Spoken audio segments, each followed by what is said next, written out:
Hey my champions, welcome back today. तो आज हम कंटिन्यू करने वाले हैं हम इनकम टैक्स की एक सीरीज़ जो हमने स्टार्ट करी थी, और अभी तक हम रेजिडेंशियल स्टेटस वाला चैप्टर कर चुके हैं। अब हम नेक्स्ट करने वाले हैं चैप्टर सोर्सेज ऑफ इनकम। अब ये सोर्सेज ऑफ इनकम मैंने आपको पिछली वीडियो में बता दिया था कि इसका क्वेश्चन रेजिडेंशियल स्टेटस के साथ कंबाइंड आता है, नॉट कंपल्सरी बट मोस्टली क्या होता है कि कंबाइंड क्वेश्चन आता है। तो इसकी भी सेम वेटेज ही होगी। अगर मैं आपको इसको अलग से बताऊं तो फिर बता देता हूँ, इसकी सेम वेटेज ही होगी। कितनी की? 5 मार्क्स की वेटेज होगी इसकी। ठीक है, मिनिमम मान करके चल रहे हैं। कभी कभार वैसे एमसीक्यूज में आ जाता है क्वेश्चन, बट कभी कभार ज़्यादा का भी आ सकता है। तो ऐसा कुछ हार्ड एंड फास्ट रूल मत लेकर के चलो। इंटरमीडिएट में तो आप कुछ ऐसा प्रिडिक्ट मत करो, जितना सिलेबस हो सकता है उतना कवर करो। सेलेक्टिव स्टडी करने का टाइम ही नहीं है गाइस, क्योंकि यही जो नॉलेज है इसी के बेस पे आपका क्या होने वाला है, आर्टिकलशिप भी आप ज्वाइन करने वाले हो। तो उसमें कैसा परफॉर्म करेंगे, वहाँ आप यही नॉलेज लेकर के जाने वाले हो। तो without wasting any time guys, let's start with the topic. तो सबसे पहले मैं ना आपको ये क्या है, इस टॉपिक का एक चैप्टर का एक ओवरव्यू दे देता हूँ। बहुत सिंपल चैप्टर है गाइज। थोड़ी सी थ्योरी पढ़नी है, उसके बाद हमें क्वेश्चंस करना है। ठीक है, तो मैं आपको थोड़ा बहुत आइडिया दे देता हूँ उसका। हमने लास्ट चैप्टर में क्या पढ़ लिया था? रेजिडेंशियल स्टेटस पढ़ लिया था। अब ये चैप्टर पढ़ने के लिए आपको रेजिडेंशियल स्टेटस का पता होना चाहिए गाइस, सो मेक श्योर कि आप वो वीडियो देख करके आओ। अब हम क्या निकाल रहे हैं? Basically sources of income. अब इस चैप्टर की रेलेवेंसी क्या है, मैं आपको थोड़ा वो एक्सप्लेन कर देता हूँ पहले। तो सबसे पहले मैं आपको ये बता देता हूँ, इस चैप्टर में हम क्या कह रहे हैं। लास्ट टाइम हमने रेजिडेंशियल स्टेटस में क्या निकाला था कि हम डिटरमाइन कर रहे थे कि वेदर एक पर्सन जो है वो इंडिया का रेजिडेंट है या नहीं। अब इंडिया का रेजिडेंट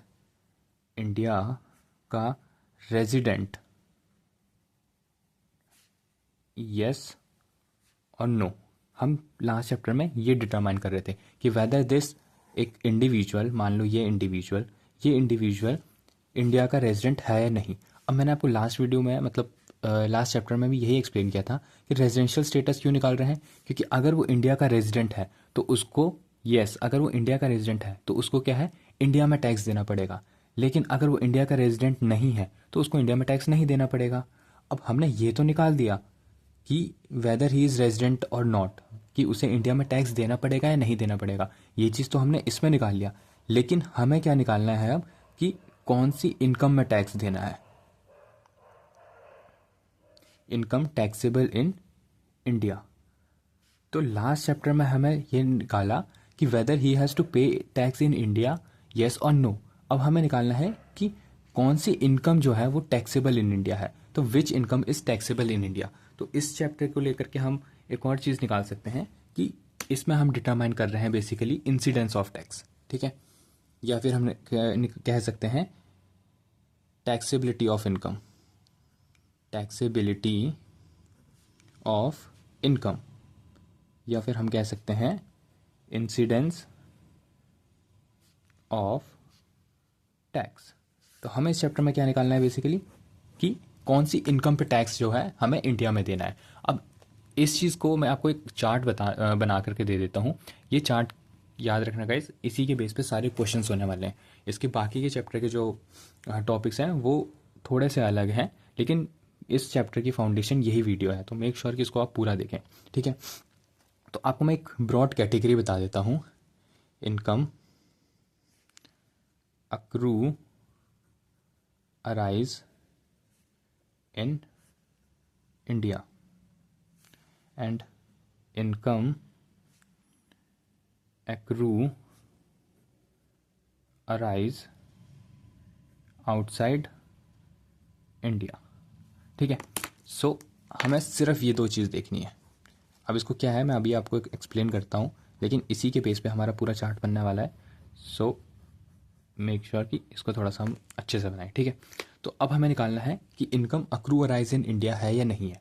अब आपके सबके दिमाग में यही क्वेश्चन आ रहा होगा कि इस वर्ड का मतलब क्या है, accrue arise in India. Accrue word तो कहीं ना कहीं आपने अकाउंटेंसी में पहले सुना होगा, एक्रू वर्ड। तो मेरे को ज़्यादा मतलब आपको थोड़ा बहुत भी आइडिया लग रहा होगा, तो जो भी आपको दिमाग में आ रहा है तो वही चीज़ है। अक्रू मतलब बेसिकली क्या हो गया कि ड्यू, यानी कि हमने इनकम अर्न कर ली लेकिन हमें रिसीव नहीं हुई है। एंड अराइज का मतलब भी यही है कि इनकम जनरेट कहाँ से हुई है।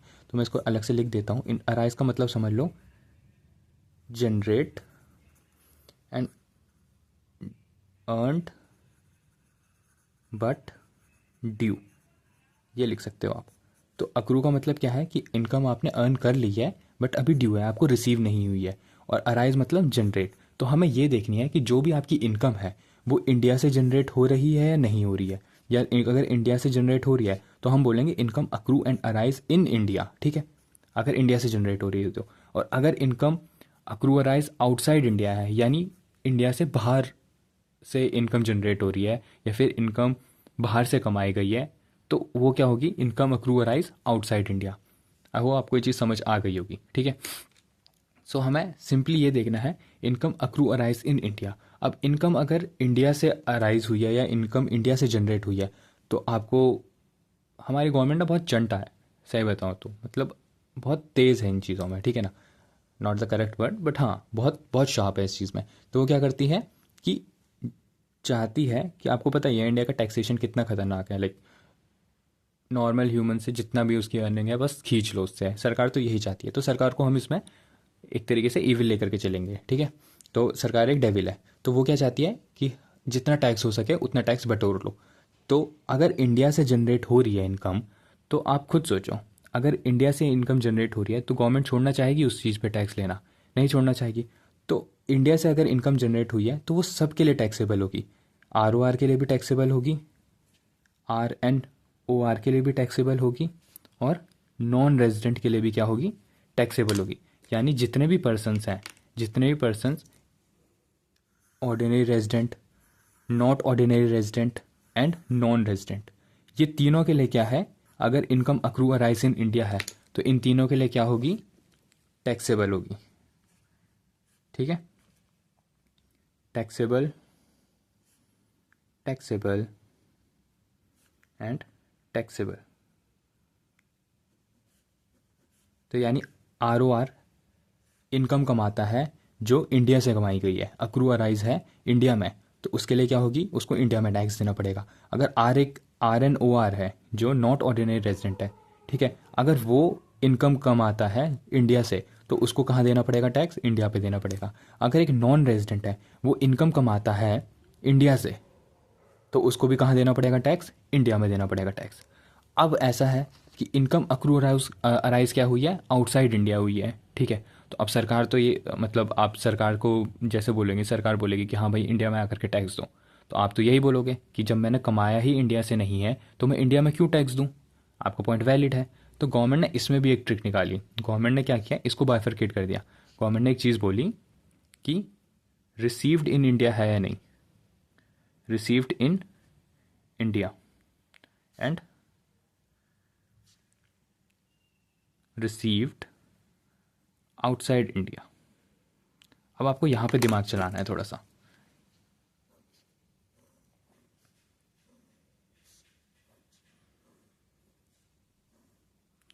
अगर इनकम आउटसाइड इंडिया है, यानी इनकम जनरेट बाहर से हुई है लेकिन इनकम रिसीव्ड इंडिया में हुई है, या इनकम रिसीव्ड आउटसाइड इंडिया हुई है, तो अब ये देखना, अब गवर्नमेंट ने ये बोला कि अगर इंडिया में आप इनकम रिसीव कर रहे हो, मान लो कि एक पर्सन है, ये एक आदमी है, ये आदमी क्या है, US से कोई इनकम जनरेट करता है, मान लो कि ये इंडिया में है, ठीक है, या फिर मान लो ये कहीं भी है किसी और कंट्री में, और US में ये रेंट इनकम कमा रहा है, ठीक है। तो अब इसने रेंट कमाया, और ये रेंट क्या है, US से कमाया, US में प्रॉपर्टी थी तो US से रेंट कमाया, तो अक्रू अराइज तो क्या हो गया, आउटसाइड इंडिया हो गया, क्योंकि US is not a part of India, तो आउटसाइड इंडिया हो गई। लेकिन ये अगर रेंट को रिसीव करता है इंडिया के एक बैंक में, इंडिया के बैंक में इसकी रेंट क्रेडिट होता है, तो ये क्या हो जाएगा, रिसीव्ड इन इंडिया। और अगर ये इंडिया में ना रिसीव करके US में ही अपने बैंक अकाउंट में रिसीव करता है तो वो क्या हो जाएगा, received outside India. Pretty simple guys, है ना। तो हमें ये देखना है कि अगर रिसीव्ड इन इंडिया है या नहीं है। तो अब गवर्नमेंट ये बोलती है कि अगर रिसीव्ड इन इंडिया है, आपने इंडिया में रिसीव किया है, इसका मतलब आपका पर्पज़ क्या है कि आप इसको इंडिया में ही खर्च करोगे। तो इस केस में भी क्या हो जाता है गाइस, गवर्नमेंट बोलती है जो ROR है या RNOR है या फिर नॉन रेजिडेंट है, इन तीनों को भी क्या है, इंडिया में ही टैक्स देना पड़ेगा। टैक्स, टैक्स और टैक्स, ठीक है। टैक्सेबल टैक्सेबल टैक्सेबल लिखा है मैंने बेसिकली ये, ठीक है। तो अगर accrue arouse accrue arise outside India है इनकम बाहर से जनरेट हो रही है और रिसीव इंडिया में हो रही है, तो भी क्या है, तीनों पर्सन को टैक्सेबल इंडिया में होगा, इंडिया में टैक्स देना पड़ेगा। अब आप इसको चीज़ को एक तरीके से ऐसे ले सकते हो कि इनकम टैक्स की नज़रों में तीन टाइप के पर्सन होते हैं बेसिकली, ठीक है। इनकम टैक्स की नज़रों में ये तीन पर्सन होते हैं, या तो ये ROR होगा, या तो ये RNOR होगा, या तो ये नॉन रेजिडेंट होगा। अब ये क्या होते हैं, ये लास्ट चैप्टर में हम ऑलरेडी रीच कर चुके हैं, तो मैं इसको दोबारा नहीं बताऊंगा। तो इनकम टैक्स इन्हीं तीन परसेंट से, मतलब इंडियन गवर्नमेंट इन्हीं तीन परसेंट से क्या है, टैक्स लेती है। इसमें कंपनी भी हो सकता है बेसिकली, तो आपको पता ही है कि एक कंपनी भी क्या हो सकती है, नॉन रेजिडेंट हो सकती है, और कंपनी भी एक रेजिडेंट हो सकती है, ठीक है। तो यही चीज़ है कि इनकम टैक्स की नज़रों में सिर्फ ये तीन लोग होते हैं। ये तीन लोगों के बेस पे क्या करती है, वो अब डिसाइड करती है कि इनसे टैक्स लेना है या नहीं लेना है। अब टैक्स लेना है नहीं लेना, ये हम पिछले चैप्टर में पढ़ चुके हैं। अब किस इनकम पे टैक्स लेना है वो इस चैप्टर में पढ़ रहे हैं। तो वो ही है, अगर income accrue arise in India हुई है, मतलब आउटसाइड इंडिया हुई है, ठीक है, और रिसीव्ड इन इंडिया हुई है, तो इन तीनों को क्या है, इंडिया में टैक्स देना पड़ेगा। अब क्या है, रिसीव्ड भी आउटसाइड इंडिया है। अब आपके दिमाग में फिर आएगी ये चीज़ कि भाई अगर इनकम जनरेट भी बाहर से हुई है, इनकम रिसीव भी बाहर हुई है, तो मैं इंडिया में टैक्स क्यों दूँ? वैलिड पॉइंट है, लेकिन सरकार फिर इसमें तेज़ी दिखाती है। सरकार कहती है जो ऑर्डिनरी रेजिडेंट है, ROR and RNOR and non resident, ठीक है। तो सरकार की नज़रों में तो यही तीन बंदे हैं, एक ROR है, एक RNOR है, एक नॉन रेजिडेंट है। तो सरकार कहती है आप क्या है, ऑर्डिनरी रेजिडेंट हो। ऑर्डिनरी रेजिडेंट आपको पता ही है गाइस, इंडिया का मतलब जो एडिशनल कंडीशन भी सेटिस्फाई करते, तो वो तो यही कहती है कि भाई तुम्हें इंडिया में टैक्स देना ही पड़ेगा, चाहे तुम कुछ भी करो, कहीं से भी कमाओ, जंगलों से कमाओ, अमेरिका से कमाओ, कहीं से कुछ भी कमा के लाओ, आपको इंडिया में टैक्स देना ही पड़ेगा। आप ऑर्डिनरी रेजिडेंट हो गए तो ये आपके लिए श्राप है कि आप कुछ भी करके लाओ, कहीं से भी कमाओ, आपको इंडिया में टैक्स देना ही पड़ेगा। तो ROR को क्या है, इंडिया में टैक्सेबल हो जाएगा इसकी हर इनकम, या तो इंडिया से कमाई हो या इंडिया के बाहर से कमाई हो। इनकम इंडिया के बाहर से कमाई हो, रिसीव्ड इन इंडिया हो, इनकम बाहर से कमाई हो, रिसीव्ड आउटसाइड इंडिया हो, चाहे कुछ भी हो, इसको इंडिया में टैक्स देना ही पड़ेगा। RNOR का भी डिस्कस करते हैं गाइज। अब नॉन रेजिडेंट है, तो नॉन रेजिडेंट तो बेसिकली क्या कह रहा है कि भाई मैं तो इंडिया का रेजिडेंट ही नहीं हूँ, और ना मैंने इनकम इंडिया से कमाई है, ना मैंने इनकम इंडिया में रिसीव करी है जिससे कि मैं इंडिया में खर्च कर सकूँ, तो मैं इंडिया में टैक्स क्यों दूँ? तो सरकार ने कहा भाई तेरी बात तो ठीक है, तो रेजिडेंट भी नहीं है, चल तेरे को क्या कर देते हैं, नॉट टैक्सेबल कर देते हैं। तो इस आदमी को क्या है, इसमें टैक्स नहीं देना पड़ता है। अब RNOR की बारी आई, तो ये लोग क्या होते हैं, ये बीच के लोग होते हैं, ये कभी कभार इधर उधर होते रहते हैं, ठीक है। तो ये बेसिकली रेजिडेंट तो हैं, लेकिन पक्के वाले रेजिडेंट नहीं है। तो पक्के वाले रेजिडेंट बनने के लिए इनके लिए क्या करना पड़ता है, एडिशनल कंडीशन सेटिस्फाई करनी पड़ती है, जो हम पिछले चैप्टर में पढ़ चुके हैं, है ना।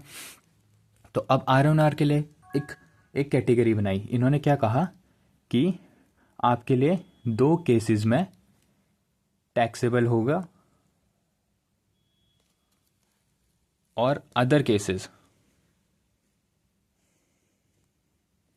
Not taxable.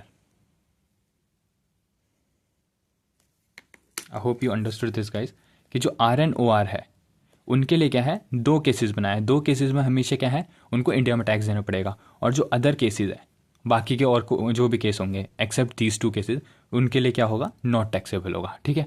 तो आपको समझ आ गया होगा, नॉट टैक्सेबल सिर्फ दो ही केस में है। एक क्या है कि नॉन रेजिडेंट अगर बाहर से कमा रहा है और रिसीव भी बाहर कर रहा है। एक RNOR है जो बाहर से कमा रहा है और रिसीव भी बाहर से कर रहा है, और उसके अदर केसेस वाले हैं, तो उस केस में सिर्फ नॉन टैक्सेबल आ रहा है। तो आपको ये चार्ट याद करने के लिए, मतलब एक बार देख भी लोगे तो भी समझ आ जाएगा आपको, ठीक है। अब मैं आपको इसको थोड़ा सा और एक्सप्लेन करता हूँ, ठीक है। इस चीज़ को मैं यहाँ पे लेकर के चलता हूँ, एक सेकेंड देना मेरे को गाइज। हाँ जी, सो हम इस चीज़ को थोड़ा, मैं इसको यहाँ पे ड्रॉ कर देता हूँ। RNOR का केस पढ़ रहे हैं हम, ठीक है। अब RNOR का कौन सा केस है, जिसमें कि वो एक्रू अराइज भी आउटसाइड इंडिया है एंड रिसीव भी आउटसाइड इंडिया है। मैं इसको यहाँ पे लिख लेता हूँ, accrue arise outside India and receive भी आउटसाइड इंडिया है। तो ये वाला केस है, ठीक है। अब इस वाले केस में बेसिकली क्या है, हमें क्या पढ़ना है कि कौन से केसेस में इंडिया में टैक्सेबल होगा। तो टू केसेस मैंने आपको बताया कि दो केसेस में क्या है, इंडिया में इसको टैक्स देना पड़ेगा, और अदर केसेस क्या हैं, ठीक है। अब ये टू केसेस क्या है? अगर ये टू केसेस सिर्फ इतना कहते हैं, अगर इनकम कमाई गई है किससे? Income from, case number A, business control from India, और सेकंड केस क्या है? Profession set up in India. ठीक है गाइस, अगर कोई पर्सन जो कि क्या है, RNOR है, यानी ये रेजिडेंट तो है लेकिन पूरी तरीके से रेजिडेंट नहीं है, नॉट ऑर्डिनरी रेजिडेंट है, वो अगर इनकम कमा रहा है किससे? बिजनेस से, ऐसे बिजनेस से जो कि कंट्रोल्ड फ्रॉम इंडिया है, या तो वो इनकम कमा रहा है प्रोफेशन से। आप प्रोफेशन समझते हो गए, जैसे हमारा CA भी एक क्या है? प्रोफेशन है। डॉक्टर, लॉयर, ये भी क्या है? एक प्रोफेशन है। तो अगर वो प्रोफेशन से कमा रहा है जो कि सेटअप इन इंडिया है, तो भी क्या हो जाता है? उसे इंडिया में टैक्स देना पड़ता है। तो इन दोनों केस में क्या है? उसको इंडिया में टैक्स देना है। और बाकी कोई भी केस हो, यानी कि अगर बाकी वो कहीं से रेंट कमा रहा है, या इंटरेस्ट कमा रहा है, या रॉयल्टी कमा रहा है, या कोई भी चीज़ कमा रहा है, ठीक है, कोई भी अदर इनकम कमा रहा है, उसके लिए क्या हो जाएगा? ये नॉट टैक्सेबल, उसको इंडिया में टैक्स नहीं देना पड़ेगा। Pretty simple guys, I hope आपको ये चीज़ याद हो गई होगी। एक बार फिर से एक छोटा सा रिकैप दे देता हूँ, क्योंकि ये बहुत इंपॉर्टेंट टॉपिक है। ठीक है, तो हमने अभी तक क्या पढ़ा है कि इस चैप्टर में हमने पढ़ना क्या है, इस चैप्टर में क्या निकालना है कि कौन सी इनकम पे टैक्स देना है। अब मैंने आपको बताया इनकम टैक्स की नज़रों में क्या है? सिर्फ 3 इंसान है। 3 इंसान कौन है? एक ROR है, एक RNOR है, और एक नॉन रेजिडेंट है। तो सरकार इन तीनों आदमियों से ही क्या करती है? टैक्स वसूल करती है। अब कौन सी इन तीनों की कौन सी इनकम पे सरकार टैक्स वसूल होगी, उस चीज़ के लिए हम ये चैप्टर पढ़ रहे हैं। अब बेसिकली सरकार ने क्या लॉ बनाया है? गवर्नमेंट सिर्फ इतना कहती है कि अगर इनकम एक्रूअराइज इन इंडिया हो रही है, तो तुम तीनों आदमियों को क्या है? इंडिया में टैक्स देना है। ठीक है, सबने एग्री कर दिया कि हाँ भाई, इंडिया से कमाया है तो इंडिया में टैक्स देंगे। Okay, all agreed. नेक्स्ट चीज़ क्या है कि अगर इनकम बाहर से कमा रहे हैं लेकिन रिसीव इंडिया में कर रहे हैं, ठीक है, तो सरकार ने बोला कि भाई देखो, सिंपल सी बात है, अगर तुम इंडिया में रिसीव कर रहे हो तो मैं तो ये मानूंगी कि तुम इंडिया में ही उसको खर्च करने वाले हो, तो इंडिया के रिसोर्सेज लोगे तो इंडिया में ही टैक्स दो। सब लोगों ने इस चीज़ में भी एग्री कर लिया कि हाँ भाई ठीक है, हम इंडिया में रिसीव कर रहे हैं इनकम, तो हम क्या है? इंडिया में टैक्स दे देंगे। तो तीनों आदमियों को क्या है? इंडिया में टैक्सेबल है। अब क्या है कि कमाया भी बाहर से है और रिसीव भी बाहर किया है, तो गवर्नमेंट कहती है कि चलो ठीक है, ऑर्डिनरी रेजिडेंट तुमने तो पाप कर दिया है, तो तुम्हें तो इंडिया में ही टैक्स देना पड़ेगा। नॉन रेजिडेंट कहता है कि भाई मेरा तो तुमसे रिश्ता ही नहीं है कुछ, ना मैं तो तुम्हारे यहाँ रेजिडेंट भी नहीं हूँ, ना मैंने तुम्हारे यहाँ से कमाया है, तो इस वजह से क्या है कि चलो ठीक है, तुम्हें इंडिया में टैक्स नहीं देना है। अब RNOR वही वाला केस है कि RNOR क्या है? बीच का बच्चा है, ये इधर भी नहीं है उधर भी नहीं है, रेजिडेंट भी नहीं है और नॉन रेजिडेंट भी नहीं है, ये पूरी तरीके से रेजिडेंट नहीं है। तो सरकार ने इसको भी ये कहा कि हाँ भाई ठीक है, तुम अगर ऐसा कर रहे हो, पूरी तरीके से रेजिडेंट नहीं बन रहे हो, तो हम भी एक ट्रिक यूज़ करेंगे। और ट्रिक क्या यूज़ करेंगे कि अगर तुम इनकम कमा रहे हो बिजनेस से जो कि इंडिया से कंट्रोल है, और या तो तुम प्रोफेशन से कमा रहे हो जो कि सेटअप इन इंडिया है, तो तुम्हें इंडिया में टैक्स देना पड़ेगा। बाकी फिर तुम कहीं से भी कमाओ, कुछ भी कमाओ, उस पर हम टैक्स नहीं लेंगे। ठीक है, तो rent, interest, royalty not taxable in India हो जाएगी। आई होप आपको ये चीज़ समझ आ गई। This is the crux guys, यही है जो मेन चीज़ है, इसी के ऊपर नीचे सारे क्वेश्चंस फ्रेम होंगे। सो मेक श्योर आपका इस चीज़ को लेकर के एक रिवीजन हो गई हो, आपको ये चीज़ याद रह गई हो। ठीक है, इसके बाद थोड़ा एडिशनल पॉइंट्स हैं वो हम करने वाले हैं। So move forward with the question guys. अब मैं आपको थोड़ा सा एडिशनल पॉइंट्स लिखवा रहा हूँ। ये पॉइंट्स क्या है कि इसको एक्सप्लेन करने की मेरे को ज़रूरत नहीं है, बट ये क्या है कि आपको क्वेश्चन सॉल्विंग में हेल्प करेगा, इसलिए मैं आपको लिखवा रहा हूँ। एंड आप भी इसको एज ए नोट की तरह लिख लो, ठीक है, सो दैट कि आगे अब कभी भी रिवीजन करो तो आपको ये चीज़ याद रहे। अब क्या कर रहे हैं, हम कुछ नोट्स बना रहे हैं। ठीक है, तो सबसे पहला नोट आपको ये चीज़ लिखना है कि investment is not a business activity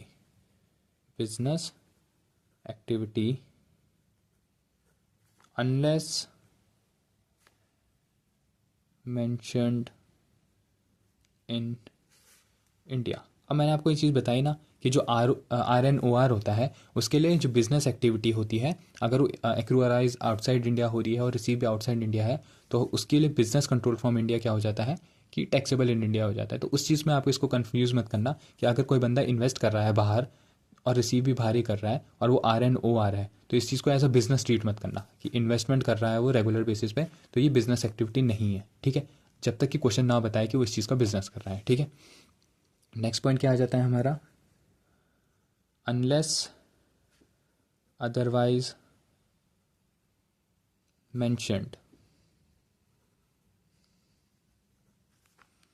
resident means ROR, ठीक है। अब कभी भी क्वेश्चन ये बोले ना कि वो पर्सन इंडिया का रेजिडेंट है, तो आप हमेशा अज्यूम कर लेना, क्वेश्चन ज़्यादा कुछ डिटेल ना दे, क्वेश्चन आपको ये ना बताए कि वो ROR है या RNOR है, क्वेश्चन सिर्फ इतना बोल दे कि पर्सन इज़ अ रेजिडेंट, ठीक है, तो आप ये समझ लेना कि वो क्या है, एक ROR है, इसको अज्यूम कर लेना, ठीक है। नेक्स्ट पॉइंट क्या है,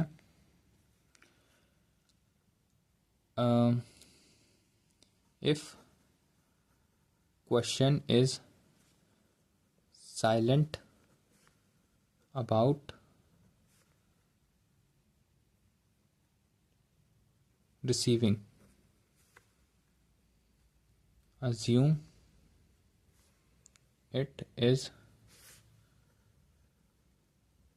received at place where it is accrued arised, ठीक है ना। अब आपको एक चीज़ याद रखनी है गाइस, क्या है कि अगर क्वेश्चन नहीं बता रहा है कि इनकम कहाँ रिसीव हुई है, मैंने आपको बताया ना कि रिसीव वाला कॉन्सेप्ट किस केस में आ जाता है, इनकम अक्रूअराइज आउटसाइड इंडिया वाले केस में क्या हो जाता है, रिसीविंग चेक करते हैं, ठीक है। तो रिसीविंग देखना है, अगर क्वेश्चन साइलेंट है कि उसे वो बता ही नहीं रहा है कि रिसीव कहाँ हुई है, तो हमें क्या मानना है कि इनकम वहीं रिसीव हुई होगी जहाँ वो अक्रूअराइज हुई होगी, ठीक है। अब मान लो कि एक पर्सन का डेटा दे रखा है कि ये है एक राम करके पर्सन है, इस राम ने 10,000 रुपये रेंट कमाया फ्रॉम US से, ठीक है। क्वेश्चन सिर्फ इतना बता रहा है, क्वेश्चन कह रहा है कि Ram received 10,000 rent from US से। अब क्वेश्चन ने ये तो बताया नहीं कि ये इंडिया में रिसीव हुआ है नहीं हुआ है, ये क्या है, आउटसाइड इंडिया है, अक्रूअराइज आउटसाइड इंडिया है ना, रेंट कहाँ से रिसीव हुआ है, USA से, तो अक्रूअराइज आउटसाइड इंडिया हो गया, लेकिन रिसीव का बताया नहीं है, तो हम हमेशा यही अज्यूम करेंगे कि जहाँ वो अक्रूअराइज हुआ है यानी USA से उसने कमाया तो USA में ही उसने रिसीव किया होगा, ठीक है। तो अननेसेसरी एजम्पशन नहीं लेंगे, ठीक है। ये क्वेश्चन सॉल्विंग के लिए इंपॉर्टेंट पॉइंट्स थे, तो मैंने आपको अलग से यहाँ पे एक्सप्लेन कर दिए, ठीक है। अब इसमें एक और चीज़ मैं आपको थोड़ा बता देता हूँ जो आपको क्वेश्चन सॉल्विंग में हेल्प करेगी। आपको ये वर्ड याद रखना है गाइस, रेमिटेंस, रेमिटेंस या फिर रेमिटेड, ये फॉर्म चेंज हो रही है, बस वर्ड एक ही है, रेमिटेंस और रेमिटेड। रेमिटेंस और रेमिटेड का क्या मतलब है, इसके लिए मैं एक बहुत प्यारा सा एग्जांपल ड्रॉ करता हूँ आपके लिए। सपोज ये एक आदमी है, ठीक है, इसका नाम क्या रखें, हाँ लास्ट चैप्टर में हमने क्वेश्चन कराया था उसी से नाम पिक करते हैं, आंचल, ठीक है। तो आंचल करके क्या है, एक पर्सन है। अब ये आंचल जो है ये क्या है, एक क्या दें इसको डेजिग्नेशन, मान लो ये है एक लॉयर, ठीक है, बहुत ही खतरनाक लॉयर। और ये लॉयर कहाँ काम करती है, USA की एक फर्म में, ठीक है, ये USA की एक फर्म है, ठीक है। अब ये लॉयर यहाँ अपनी क्या दे रही है, सर्विसेज दे रही है, यानी अपनी एक्सपर्टीज़ जो भी इसने नॉलेज है वो सब की है।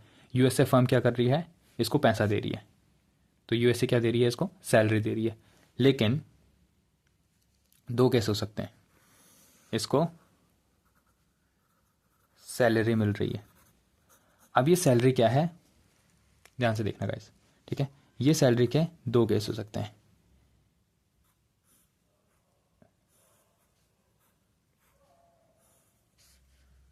और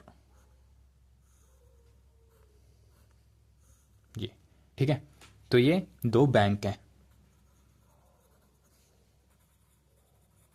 ठीक है, ये बैंक है, और ये क्या है, एक है USA बैंक और एक क्या है, इंडिया बैंक। अब ये आंचल जो है इसकी जो है फैमिली कहाँ है, फैमिली रहती है इंडिया में, ठीक है, और इंडिया में उनका क्या है, ये जॉइंट अकाउंट है, यानी उसकी फैमिली मेम्बर भी इस बैंक अकाउंट में क्या करते हैं, पैसे निकालते हैं, विड्रॉ करते हैं। तो अगर ये आंचल जो है हमारी पर्सन, ये बोलती है कि मुझे सैलरी जो मिल रही है मेरे यूएसए बैंक अकाउंट में क्रेडिट कर दो, यानी मेरे यूएसए के बैंक अकाउंट में डाल दो, तो ये क्या है, रिसीव्ड इन क्या है, रिसीव्ड इन इंडिया है, ठीक है। और अगर ये बोलती है कि मेरी सैलरी डायरेक्ट क्या है, इंडिया के बैंक अकाउंट में डाल दो, तो ये क्या हो जाएगा, रिसीव्ड इन इंडिया हो जाएगा, ठीक है। ये चीज़ आपको समझ आ गई। अगर वो डायरेक्ट कर देती है यूएसए के बैंक में तो रिसीव्ड इन यूएसए हो गया। आई होप आपको ये चीज़ समझ आ गई होगी, ठीक है। लेकिन अगर वो क्या करे, यूएसए फर्म को बोले कि मेरे अकाउंट में पैसा डालो यूएस वाले अकाउंट में, ठीक है, तो यूएसए ने फर्म ने इसके अकाउंट में पैसा डाल दिया। अब वो इस अकाउंट से क्या कर रही है, यहाँ पैसा ट्रांसफ़र कर रही है, ट्रांसफ़र या फिर सेंड कर रही है, ठीक है। तो इस चीज़ को, ये सेंड और इस ट्रांसफ़र को हम रिसीविंग नहीं मानेंगे, इसको क्या मानेंगे, रेमिटेंस मांगेंगे, रेमिटेंस बोलेंगे कि ये इसने रेमिट किया है पैसा, इसने कमाया, इनकम एक्रूअराइज क्या हुई है, आउटसाइड इंडिया हुई है, इनकम रिसीव्ड कहाँ हुई है, आउटसाइड इंडिया हुई है। इसने जो ये ट्रांसफ़र और सेंड किया है कि मेरे इंडिया बैंक अकाउंट में अपनी फैमिली को पैसा भेज देती हूँ, तो इसने ये ट्रांसफ़र और सेंड किया है। तो जस्ट ट्रांसफ़र और सेंड को हम ये नहीं मानेंगे कि इनकम रिसीव्ड इन इंडिया है, तो इसको इंडिया में टैक्स नहीं देना पड़ेगा इस इनकम पे, अगर वो यूएसए में रिसीव कर रही है और अपनी इनकम को ट्रांसफ़र कर रही है या सेंड कर रही है इंडिया में, तो इसको रिसीविंग नहीं मानते हैं, इसको रेमिटेंस मानते हैं कि इंडिया में रेमिट करी है। और रेमिटेंस कभी भी टैक्सेबल नहीं होती है गाइस, ठीक है, कि ये इनकम ट्रांसफ़र कर रहे हैं, तो ट्रांसफ़र कर रहे हैं इसका मतलब ये नहीं है कि तुम इंडिया में उसके ऊपर टैक्स दो, टैक्स वो यूएसए में ही देगी, ठीक है। आई होप आपको ये चीज़ समझ आ गई होगी, ठीक है। इसके बाद हम नेक्स्ट टॉपिक पे मूव करते हैं guys. Now comes the most important topic of this guys, topic of this chapter guys. So make sure कि आप यहाँ पे थोड़ा ज़्यादा फोकस करो। ये क्या है, सेक्शन नंबर 9 है। इस टॉपिक की हेडिंग डाल देते हैं, हेडिंग है income deemed to accrue arise in India, ठीक है। Income deem to accrue arise in India. अब income deem to accrue arise in India यानी जो इनकम इंडिया में कराई है, मतलब हम हमेशा मानेंगे कि वो इनकम कहाँ है, इंडिया में अर्न करी है। डीम्ड टू, ये मान लिया जाएगा कि वो क्या है, इंडिया में अक्रू अराइज हुई है। इसका इस टॉपिक का सेक्शन है सेक्शन नंबर 9, ठीक है। तो ये सेक्शन याद रखना है आपको, ये ऑप्शनल नहीं है, ये चीज़ आपको याद रखना है, ठीक है। सो दैट कि कभी भी क्वेश्चन आए तो आप उस चीज़ में मेंशन कर सको। सेक्शन नंबर 9 है। अब सेक्शन नंबर, इसमें सबसे पहला क्या है, सबसे पहला केस क्या है, income from property. I hope आप नोट्स बना रहे हो गाइस, इस ऐसे चैप्टर्स के नोट्स बना लेना प्लीज़, बहुत हेल्प करते हैं। इनकम फ्रॉम प्रॉपर्टी, एसेट और source of income in India, ठीक है। तो अगर कोई भी इनकम कमा रहे हो आप प्रॉपर्टी से या एसेट से या कोई भी सोर्स से, वो जो कि क्या है, इंडिया में है, तो उसको हम क्या मानेंगे, हमेशा deem to accrue or arise in India, वो हमेशा इंडिया से ही एक्रूअराइज हुई होगी। इसका जैसे एग्जांपल आप ले सकते हो, जैसे हो जाता है रेंटल इनकम आपकी हो जाती है, रेंटल इनकम। अब इनकम जो प्रॉपर्टी इंडिया में सिचुएटेड है, ठीक है, तो रेंट कहाँ से आता है, प्रॉपर्टी से आता है। तो अगर वो प्रॉपर्टी इंडिया में सिचुएटेड है तो हम उसको क्या बोलेंगे हमेशा, कि वो इनकम एक्रूअराइज इन इंडिया है, चाहे आपने रिसीव बाहर ही क्यों ना कोई हो। आप एक नॉन रेजिडेंट हो, ठीक है, एक नॉन रेजिडेंट हो और आपकी प्रॉपर्टी है इंडिया में। अब इंडिया में प्रॉपर्टी है तो वो क्या हो गया, asset lies in the India. तो इसको हमेशा क्या मानेंगे, उस प्रॉपर्टी से जो भी कमाई करोगे उसको हमेशा क्या मानेंगे कि इनकम अक्रूअराइज इन इंडिया है। अब अक्रूअराइज इन इंडिया हो गया तो फिर तो आप चाहे नॉन रेजिडेंट हो, रेजिडेंट हो या फिर आर ओ आपको तो इंडिया में टैक्स देना है ना। और क्या है एग्जाम्पल हो सकता है इसका, gain on transfer of property. मान लो आपने कोई प्रॉपर्टी बेची है, ठीक है, रेंटल इनकम नहीं करा रहे हो, कोई प्रॉपर्टी बेच दी आपने, तो उस बेचने से भी जो, अगर वो प्रॉपर्टी इंडिया में लाई करती थी, उस प्रॉपर्टी को बेचने से जो भी गेन हुआ है आपको, जो भी पैसा आया, तो उसको भी क्या मानेंगे, एक्रूअराइज इन इंडिया है, ठीक है। ये वाला फर्स्ट केस था। सेकंड चीज़ जो इनकम हमेशा एक्रूअराइज इन इंडिया होगी, ठीक है, वो होगा डिविडेंड बाय इंडियन कंपनी, ठीक है। तो अगर कोई भी इंडियन कंपनी डिविडेंड दे रही है तो आपको तो ये पता ही है कि इंडियन कंपनी है, तो यानी ये क्या होती है, रेजिडेंट होती है। तो अगर इंडियन कंपनी से आपको डिविडेंड रिसीव हो रहा है, मान लो एक नॉन रेजिडेंट है, नॉन रेजिडेंट क्या है कि वो फॉरेन में रहता है, उसने इंडिया की कंपनी में शेयर लगाए हैं, उसने रिलायंस में शेयर लगाए हैं। अब रिलायंस क्या है, एक इंडियन कंपनी है, तो रिलायंस अगर डिविडेंड देती है अपने बाहर के फॉरेन इन्वेस्टर को, तो उसके लिए क्या हो जाती है, वो इनकम अक्रूअराइज इन इंडिया हो जाती है, ठीक है। तो उसको इंडिया में ही टैक्स देना पड़ता है इसके ऊपर। नेक्स्ट एक इतना इम्पोर्टेंट नहीं है इस चीज़ में, लेकिन आपको मैं थोड़ा सा इसको एक्सप्लेन करना चाहूँगा। फॉरेन कंपनी है मान लो, ठीक है, फॉरेन कंपनी मैंने अपने टीचर से पढ़ा था, तो मैं अभी आपको थोड़ा बहुत ज्ञान दे देता हूँ इस चीज़ को लेकर के। एक फॉरेन कंपनी क्या होती है बेसिकली, अब आपको पता है फॉरेन कंपनी क्या है, इंडियन कंपनी नहीं है। तो अगर फॉरेन कंपनी यानी कि ये अगर डिविडेंड देती है, फॉरेन कंपनी अगर डिविडेंड देती है, तो यानी ये तो आउटसाइड इंडिया हो गया, एंड डिविडेंड जो मिल रहा है वो क्या है, एक इनकम है। तो इनकम अक्रूअराइज क्या हो रही है, आउटसाइड इंडिया हो रही है। तो हम इसके बाद क्या देखेंगे, अक्रूअराइज आउटसाइड इंडिया वाला केस हो गया, तो हम फिर इसके ऊपर क्या देखेंगे कि रिसीव कहाँ हो रही है, ठीक है। ऐसे आइडेंटिफाई करना है आपको। अब मान लो इनकम फॉरेन कंपनी से रिसीव हो रही है, मैं आपको फॉरेन कंपनी नहीं बता रहा हूँ, ये ऐसी फॉरेन कंपनी है जो अपनी वैल्यूज़ डिराइव करती है, basically values derived from India. अब आपको ये चीज़ समझना पड़ेगा कि वैल्यूज़ डिराइव्ड फ्रॉम इंडिया क्या होता है बेसिकली। अब वैल्यूज़ मतलब बेसिकली क्या होता है कि मान लो कि ऐसे एक इसको एग्जांपल की तरह मैं अगर फॉर्म करूँ आपको, तो जैसे ये एक कंपनी है, ठीक है, तो ये किसकी कंपनी है, एक एनिमेशन की कंपनी है मान लो, ठीक है, और ये यूएसए में सेटअप है। तो ये क्या है, एक यूएसए वाली कंपनी है। लेकिन ये एनिमेशन वाली कंपनी क्या करती है, यहाँ से क्लाइंट्स हैं इसके, ठीक है, यहाँ से सबसे प्रोजेक्ट्स लेकर के आती है और एनिमेशन को ड्रॉ करती है। अब इस एनिमेशन को ड्रॉ करने का काम जो है वो इंडिया में बैठे हुए लोग कर रहे हैं, ठीक है। मान लो ये हमारा इंडिया है, ठीक है, तो इस इंडिया में बैठे हुए लोगों को क्या कर रही है, इस कंपनी ने हायर किया हुआ है, एक तरीके से आउटसोर्स कर रही है काम। यूएसए में एनिमेशन का जो भी काम आता है इसके पास, यूएसए की कंपनी है, ये क्या करती है, इंडिया के लोग यानी जो लेबर है इसका या फिर जो इसके एम्प्लॉयज़ हैं वो क्या है, इंडियन है, सारे इंडियन एम्प्लॉयज़ हैं, तो इंडिया से काम कर रहा है। तो ये कंपनी अपने आप में कुछ नहीं है, ये कंपनी क्या अपनी वैल्यू ड्राइव कर रही है इंडिया से। या तो कोई ऐसी मैन्युफैक्चरिंग कंपनी है जिसके लेबर सारे क्या है, इंडिया में है, या फिर कोई भी टेक्नोलॉजी ऐसी है जो सिर्फ इंडिया के पास है, इंडिया से वो डिराइव कर रही है। तो समझ रहे हो गाइस, तो वो अगर कंपनी अपनी वैल्यूज़ इंडिया से डिराइव कर रही है, तो उस केस में क्या हो जाता है कि एक foreign company values derive from India है, तो उस केस में दो चीज़ें आ जाती हैं, ठीक है। तो डिविडेंड रिसीव्ड जो है, और ये क्या हो जाता है हमेशा, नॉट टैक्सेबल, ठीक है। डिविडेंड रिसीव्ड बाय एनआर वाला केस है गाइस, ये हमेशा याद रखना। Dividend received by non resident, अगर नॉन रेजिडेंट को डिविडेंड रिसीव मिल रहा है तो वो क्या हो जाता है, नॉट टैक्सेबल इंडिया हो जाता है, ठीक है। लेकिन अगर gain on transfer of share of such company, अगर ऐसी कंपनी, एक फॉरेन कंपनी जिसकी वैल्यूज़ इंडिया से ड्राइव हो रही हैं, उसके शेयर्स को बेच करके प्रॉफिट हो रहा है हमें, तो ये क्या हो जाएगा, टैक्सेबल, या फिर हम इसको कह सकते हैं deemed to accrue arise in India, ठीक है। अगर ऐसी कंपनी जो अपनी वैल्यूज़ डिराइव कर रही है बाहर इंडिया से डिराइव कर रही है, तो अगर वो कंपनी डिविडेंड दे रही है तब तो कोई बात नहीं, नॉट टैक्सेबल इंडिया। लेकिन अगर गेन ऑन ट्रांसफ़र